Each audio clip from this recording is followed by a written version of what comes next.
Hi Flying Kids! Good afternoon! Hindi ko na video yung mga ginawa kong last minute dito sa CNS Terrace Garden. Pero ngayong araw po ay ating reveal! So, this is the reveal day for our CNS Terrace Garden Balik Alindog 2024 series. Okay, so ito na po ang last day ng ating pag-aayos dito, at ang gagawin na lang natin ay maintain, dilig, dagdag, okay? So samahan niyo ako in today's episode.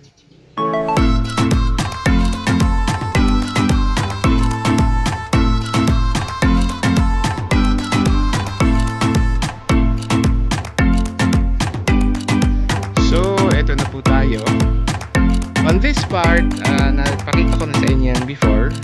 So, various clay pots lang, small clay pots ang ginamit natin dyan. And puro cactus na po itong section na ito. Ayan, you will see. Ayan. At magaganda siya. Ito po lang yung last natin nakuha na prize from Just For Rose. Ayan siya. Plano ko siyang ilagay dun kasi ano yan eh, mga ano tawag na, why not we do it now? Kasi meron naman ako ipapalit dito eh. Ayusin natin. Ayan, para pantay ang design.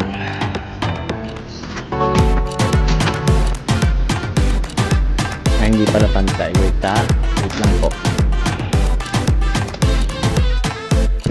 Nakita nyo kasi may mga ganyan-ganyan na, may mga buhangin na ulit kasi nagdilig po ako.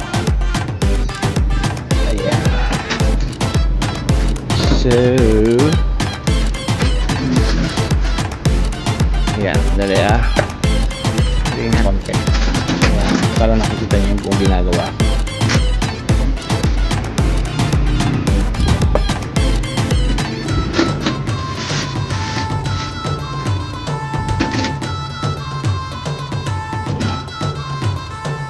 Mali. Ayan.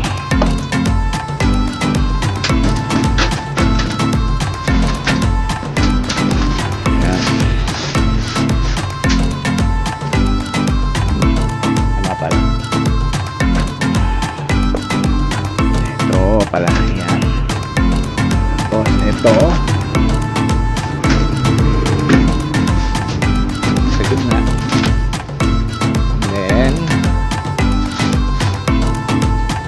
Yun. Okay. Okay? So yan. Mamaya na lang. So ngayon dito, ipapalat natin ay ito. Eksakto. Okay, so ayan na po sila. Complete power. Clay pot. Small clay pot cactus shell. Okay, so yan po yung paglabas nyo dito sa garden. So ito na po siya. So on this part, obviously, itong rack na to ay for organization purposes only. So hindi ko na muna siya meron, although may mga cactus tayo dyan, yan kasi hindi ko pa alam. As in, kahit matagal na sila sa akin, for the longest time, tinatansya ko pa rin sila kung paano sila. Okay, and then here, ayan yung ating hanging, and then our birds. Eventually we'll get another pair for there kung nakahanap tayong mura. Okay, and then dito, ayan, ito yung na-revise na po natin ito. So yung upuan na yon, siguro tataasan ko pa ng konti yon para yung ating jade ay medyo mas kita pa. Pero ito na po, you can see, mas kita na yung ating mga variegated gymno. Ayan. Maganda, no? Para mga candy. Gymnos. Hindi lang variegated, may mga green din pala. Okay? And then, On this side, ayan. So ito na ang aking parang stocking shelf. Ginawa ko na ng stocking shelf kasi, well, initially pinagawa ko tong shelf na to kasi gusto ko sana may mga cactus dyan. Kaso hindi rin pala ideal. Although may araw, di ba? Hindi pa rin siya ideal. Kasi nakakalimutan kong diligan. And then, yun nga, yung dating patungan nito na upuan, yun muna yung pinatungan ko ng kasi, ayan, yung ating storage ng lupa. Ayan na siya. Okay? And then here, ayan, ito yung ating inayos or nire-arrange na mga columnar and euphorbias. Ayan. And then, doon ko nilagay yung ating big na agave. Kasi sabi ko, bakit nga ba wala ako nakapatong doon? Dati pa ang gusto may pinatong. Pero para hindi mahulog, tinali ko po yan. Nakatali yan. Yan. Okay? Now we go to our, to our actual, garden din. So yun yung paglabas mo lang. So makikita mo dito on your right, ito lang aking, pinopropagate lang aking tong mga pillow plant. Kasi, ito ang gaganda ng mga pillow plant natin ngayon. Ayan dalawang hanging. Eventually we'll create more. Tas ito yung aking ano nga tawag ito, ficus nana na ibobonsai natin. Meron tayong mga cactus na maliliit dyan. And then on our first shelf, ayan, ito na rin po naisip ko ang gawing sabitan ng ating hose para hindi nakakalat dito ang hose. At the same time, hindi na titiklop masyado. Tapos nandyan po yung ating hanging na hearts, string of hearts, regular and variegated. Okay, yung taas, hindi ko na po siya muna inayos kasi nung diniligan ko siya, okay naman yung itsura niya. Mukhang happy sila dyan, so hindi ko na sila ginalaw. Okay? And then, para dito sa ating shelf na ito, ayan, naayos na natin yan, yung dalawang magkatabing shelf na yan. So, ayan, papakita ko lang sa inyo yung taas. Kung anong laman niya. Ayan. So, maayos na lahat ngayon. Ito yung mga bago nating dating. Ito yung nasunog sa araw. Pero okay lang. Ayan. Tapos ito yung mga bagong tanim natin. Yung galing kay Precious, at meron pa tayong parating. Hindi ko pa nga bayad eh. Okay. And then here is our next layer. Hindi ko na sila pinagpalit dahil dagdag trabaho. So as is na lang sila. Ayan. To give you a background, halos lahat ng halaman dito na nakikita nyo except for itong mga bagong malalaki na to, lahat ng halaman to ay more than 2 to 3 years na sa akin. Okay? So yung iba pwedeng 4 years na, so hindi ko na lang ma-identify kung sino dyan kasi hindi ko naman nilalagyan ng date yung paso. So walang edad yung yung mga halaman. Pero approximately 2 to 3 years na yung mga yan sa akin.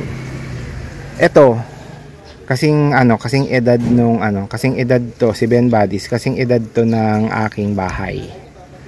Okay, maliit siya, hindi siya lumalaki pero buhay siya. Okay? Yan, and then ito yung cactus sa third layer. Yan. And then ang cactuses sa fourth layer.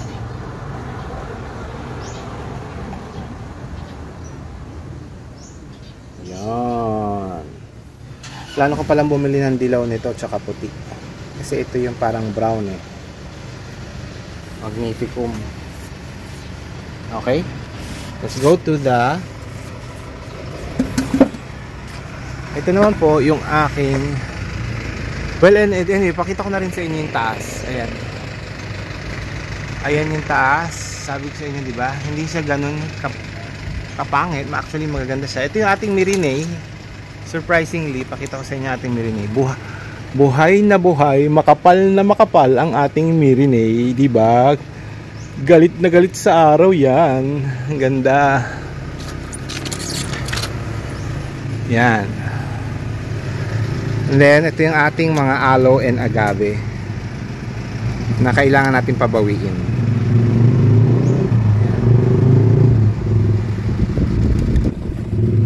This is the next layer.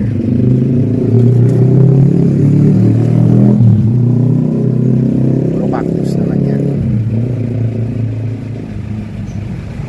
And then, ayun, next layer na puro succulents naman. Ito mga kailangan natin itong pabawiin. Kaya siguro on the next few days, every other day magdidilig tayo. And then tanyo to, ang luwag ngayon, no? Walang laman dun sa sulok, which is okay.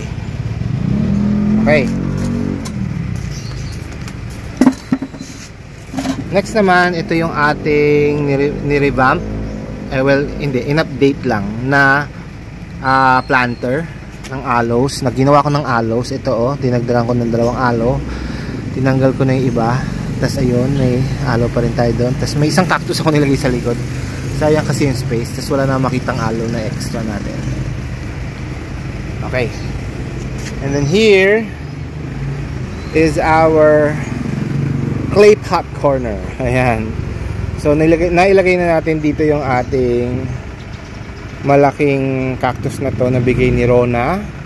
Shout out to Rona, thank you very much. Ayan yung cactus na bigay mo, 2 sila. So ito yung iba nating cactus. Ayan, mga clay na naka-clay pot, yung ating rubra doon. Okay. And then on this, ay ito pala yung aking mahangin dito sa side na to, isang pendens at saka Boros tail. I will see you in the next part of our final reveal for our video. See you. Bye, Pan Kids.